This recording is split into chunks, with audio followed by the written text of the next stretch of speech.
Namaskar viewers, this is the physicist. In this tutorial, we are going to discuss a very famous problem based on the motion of a charged particle in a combined electric and magnetic field.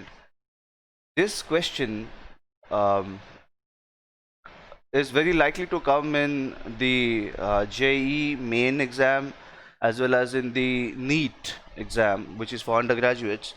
And in this question, what I have done is I've kept the question setting common, so that any variant of the same question setting can be tweaked to make another question out of it. So if you understand this question and how to find the answers to the two parts of this question, then I think it is going to be very easy for you to deal with any kind of variant of this particular question if you encounter it in any other examination. But most likely this is going to be in the JEE main as well as a NEET. So let's have a thorough understanding of it. However, I must inform you that the basics, the very basics of motion of a charged particle in an electric field, in a combined electric field and magnetic field, has been discussed in a previous video and has been extensively discussed on a blog post, which I have, which to which I will be giving you the links for the blog post, and somewhere on the top right you will have the info card here right now to the video that actually discusses the basics of such a question setting in details and elaborately. So make sure that if you haven't gone through that, go through it. It is going to make your foundation much more solid, and then we will you can come back here and go through this tutorial that is going to make you really very apt for dealing with such questions.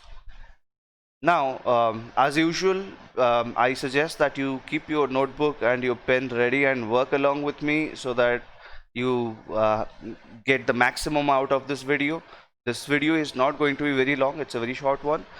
So we'll quickly go through this particular question. So let's read the question once again.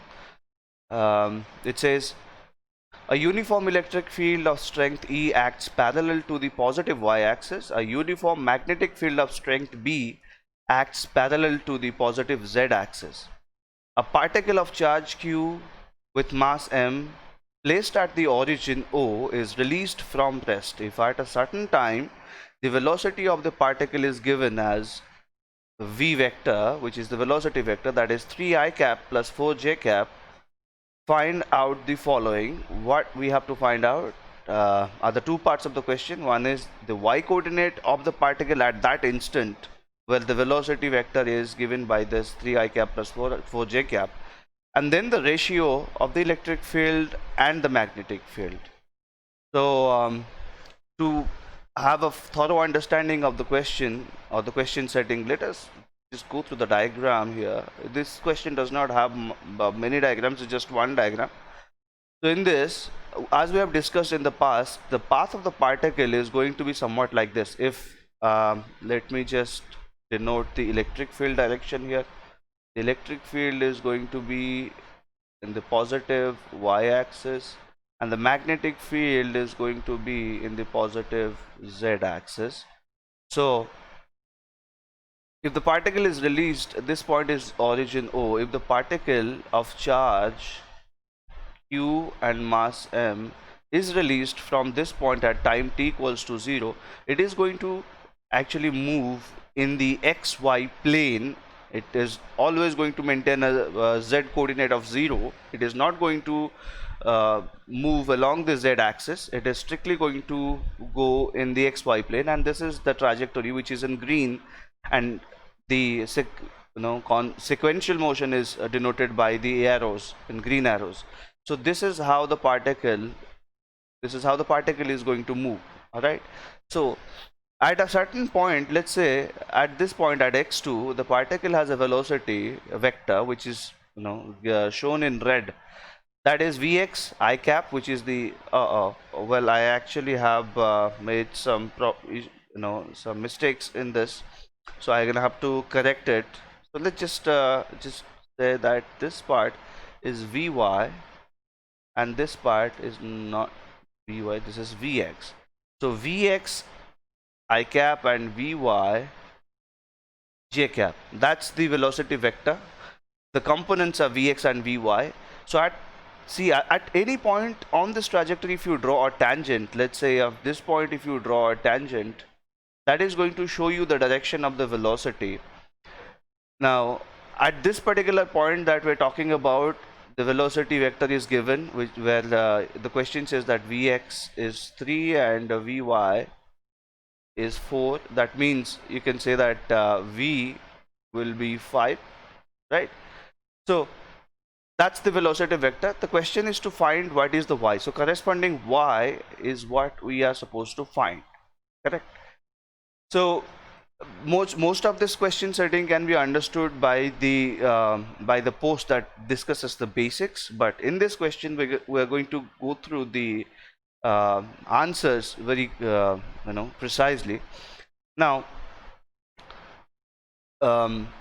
the diagram, as you've understood the diagram, let's just go to the summary. There are a few things that you have to make a note of. So I'm going to take you back to the blog post of this tutorial, where I've mentioned a few points that you need to understand, and we are going to compare that. Okay, this diagram is also a little, the slight changes to be made, but again, that's fine.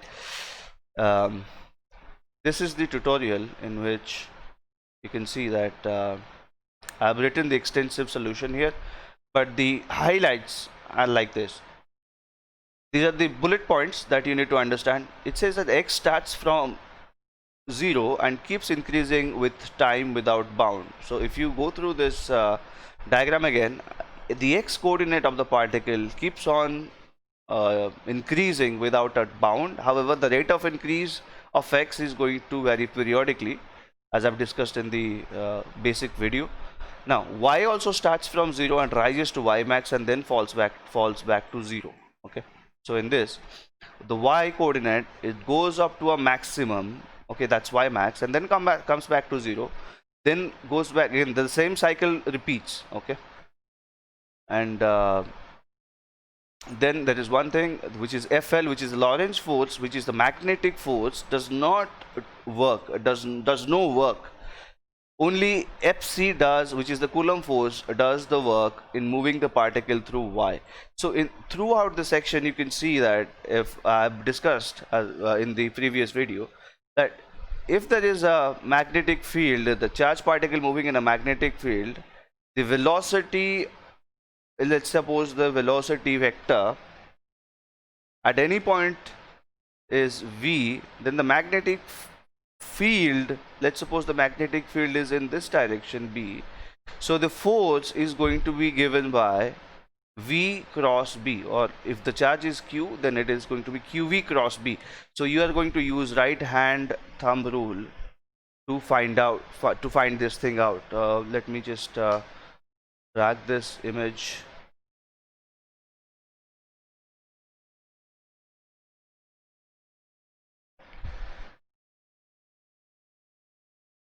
One second, let me drag this image to the bottom so we can understand it easily. Okay, now by using the right hand thumb rule, like from v to v, the direction of the force is going to be somewhere along this direction, qv cross b. So right hand thumb rule gives you the Lorentz force Fl, and that is qvb, especially when the velocity is perpendicular to the magnetic field. And as we know, all the time the particle moves in the xy plane or the z plane. That means the magnetic field which is in the positive z axis is always going to remain perpendicular to the velocity for that specific problem. That means the Lorentz force is always going to be perpendicular to the velocity no matter what. Okay, that means the Lorentz force does no work on the particle. It does not contribute to the kinetic energy of the particle. The only thing that actually affects the particle, and from the energy point of view, is the Coulomb's force, which is Fc. We just denote it as Fc. That is nothing but charge times the field. and so that force is always going to do some work. Okay, so when the particle starts to move from the origin and follows its trajectory, so whatever work is being done only by the electric field, so that is the only work, and because of that work, what the particle gains some energy, some velocity. That means the speed is increasing or changing. That means the change in kinetic energy is a direct consequence of how much work has been done by the electric field or the Coulomb force. Now, as you can see, you can definitely use the work energy principle here and find out the answer for the first part. But before we move on to the first part, let's just go through the remaining points here. I can see that it says the fourth point is at every point on X there is only one corresponding Y, but for any Y there are infinitely many values of X, which is very evident from the diagram.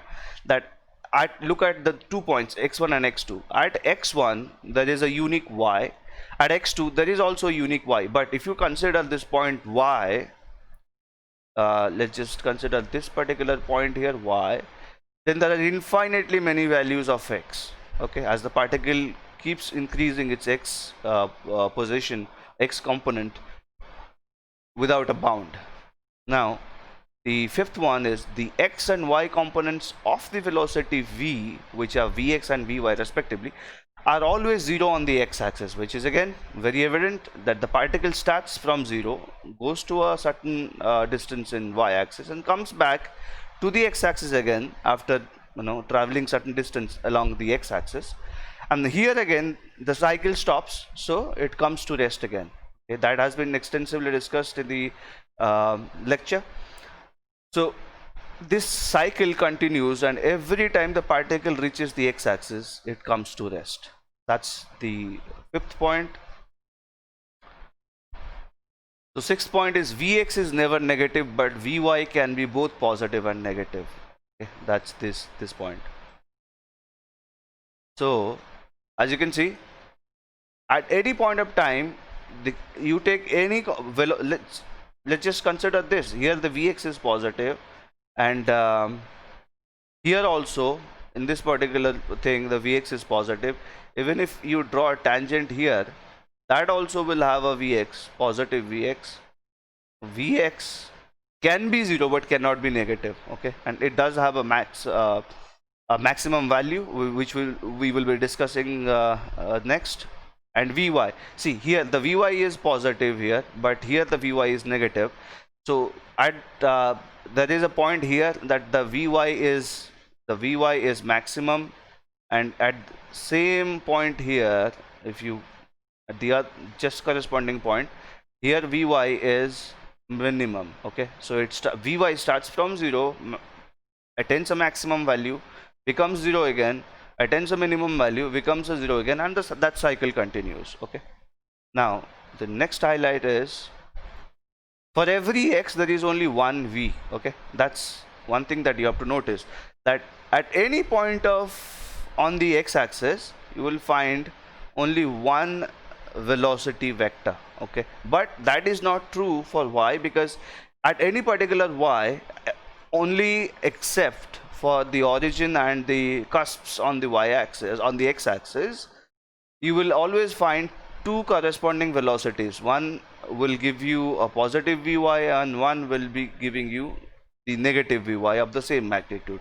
So for any X there is a unique velocity vector, but for Y there are always, for any Y apart from the origin or apart from on the x-axis, elsewhere in the trajectory of this particle, you will always find for every Y there are two velocities. I mean infinitely many velocities of course, but mainly it is either going to be basically a Y positive Vy or a negative Vy with the same Vx. Okay,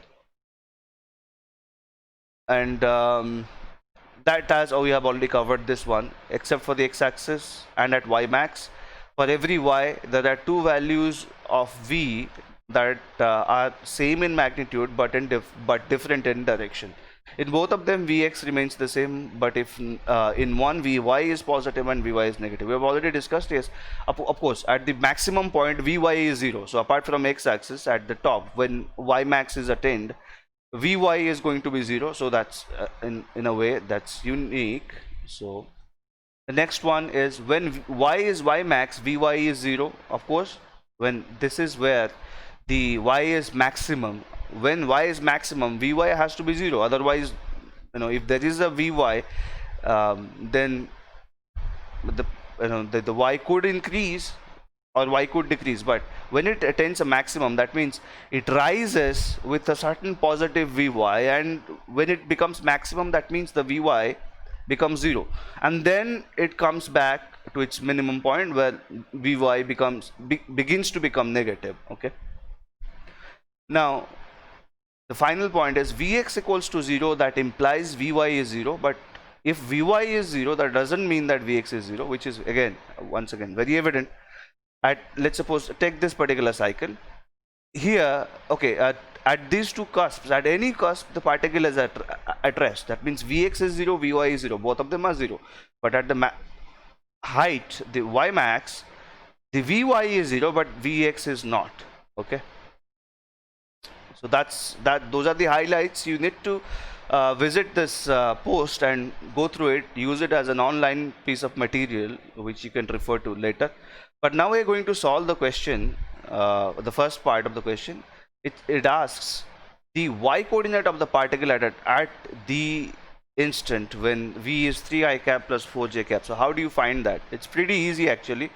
So the only work that is being done is by the Coulomb force, which is QE, and let's suppose it rises through. The work done is because of the particle moving from origin O through a distance y. Okay, at this point there is the given velocity here. So for this much of that's the force and this is the distance. So the work done you can easily calculate as Q E times y, and that work done gets converted into the kinetic energy because there is no restoring force here. Okay, so the change in kinetic energy is the kinetic energy because it starts with zero kinetic energy. That means the kinetic energy K, which is half of m times v squared, is Q E y. It's very easy to find out because v is given as 3 I cap plus 4 j cap. That means the magnitude is going to be square root of 3 squared plus 4 squared, which is nothing but 5. Again, v squared means 25, right? So you can write it as QEY is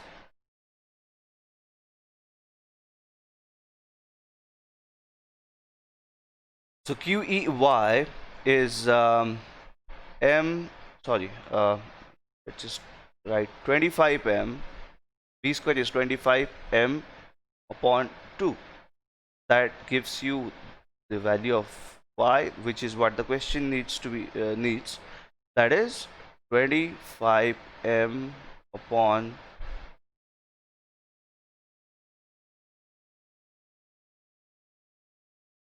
2QE.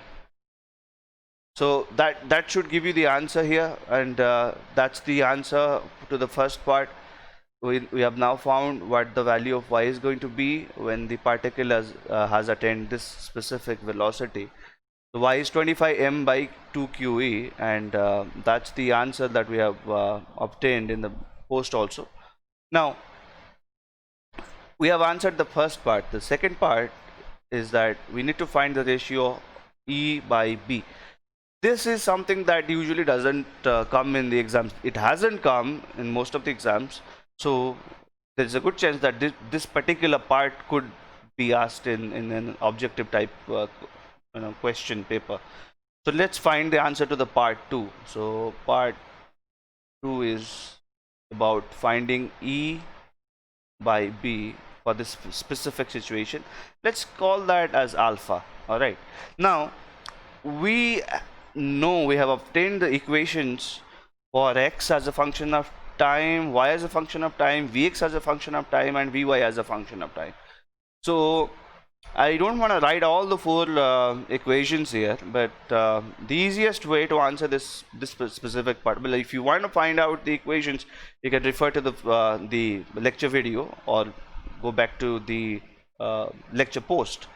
But here I will only write the equations for Vx. Vx as a function of time is going to be E by B. That's how we obtained them. 1 minus cos of omega t. And Vy is going to be E by B sine of omega t. Right?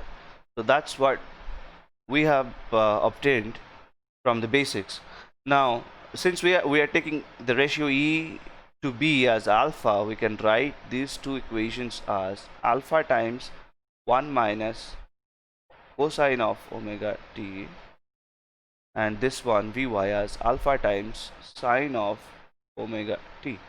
Now here comes the interesting part. If you just square Vx and square Vy and sum them up, so Vx squared plus Vy squared is going to be alpha squared 1 minus cos of omega t whole squared plus alpha squared sine squared omega t.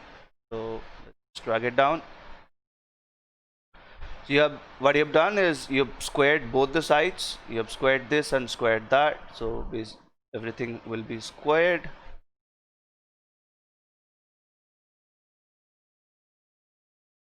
Now you've summed the squares and you've got Vx squared plus Vy squared is alpha squared times.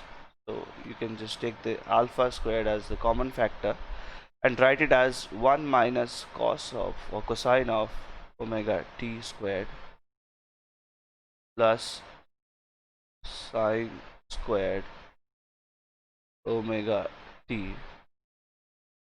use. And we know that Vx squared plus Vy squared is nothing but V squared, which is again 25, and this is alpha squared. And let's just open up these square terms.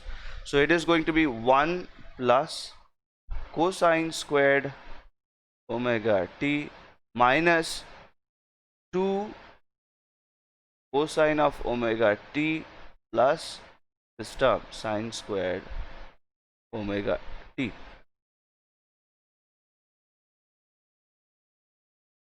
And then you know that it's 25 is alpha squared, the cosine squared omega t and sine squared omega t will sum up to give us 1. So we have 1 plus 1 minus 2 cosine of omega t. This further reduces to alpha squared into 2 minus 2 cosine of omega t. Then we can take the 2 as the common factor, so it becomes 2 alpha squared into 1 minus cosine of omega t. Right, and that is 25. Or let's just write it here, which is 25. Now we know that this particular term is 25, but we also know that Vx, let's go back to the equations here. Let us simply write it down again. So Vx, we know that Vx is alpha times 1 minus cosine of omega t. So if we divide this this equation, which is 25, let's just keep 25 on the left hand side. That becomes easy for us to demonstrate. So that, okay, one more thing.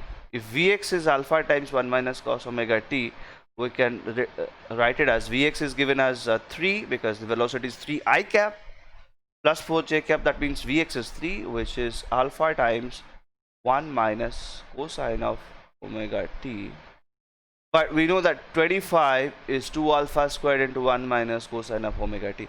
So if you consider this as equation 1 and this as equation 2, what you can do, you can divide equation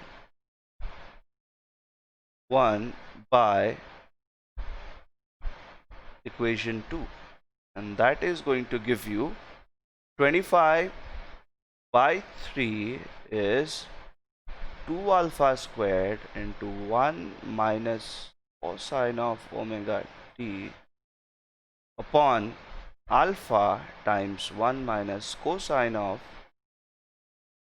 omega t. And this 1 minus cosine of omega t will cancel out from the numerator as well as denominator, and alpha will cancel 1 power of alpha in the numerator. So that is going to give you twice of alpha. Now you have